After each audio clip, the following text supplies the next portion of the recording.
one of the things you did was Rockefeller.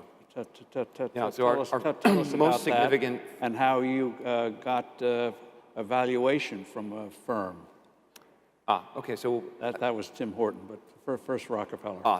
okay, so Rockefeller Center was there was a public company that owned a $1.3 billion mortgage on Rockefeller Center. It was a time where the Japanese were walking away from U.S. real estate.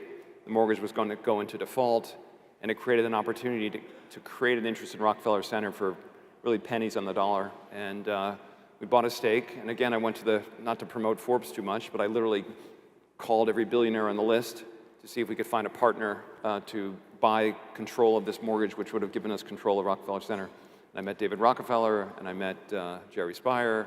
I met a guy named Joe Steinberg, and it ended up becoming very important to me. So it was a great start to my career. And the valuation, was that Tim Horton?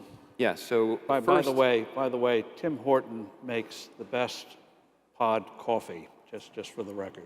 Okay, that's good to hear, because we're still indirectly a shareholder. So basically, the first activist investment at Pershing Square was Wendy's. Actually, it was an article in Barron's saying how cheap Wendy's stock was, and it owned a company called Tim Hortons. And at the time, we bought 10% of Wendy's for a valuation of about $4.5 billion for the whole company. And they owned 100% of Tim Hortons. That generated about $450 million of operating income. We thought Tim Hortons was worth a lot more than all of Wendy's. And our thesis was split the two. And so we bought a stake, we called the management, they didn't take our call. Sent an email, they didn't respond. So I had a friend who worked at Blackstone, and I said, would Blackstone do a fairness opinion, in effect, of what Wendy's would be worth if they spun off Tim Hortons? How did you get Blackstone to take you seriously? Just a friend who worked there, that, wanted to do business. Blackstone had an investment bank at the time.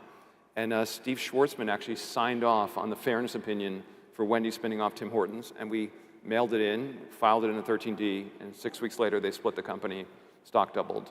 And that was the beginning of our activist career at Pershing Square.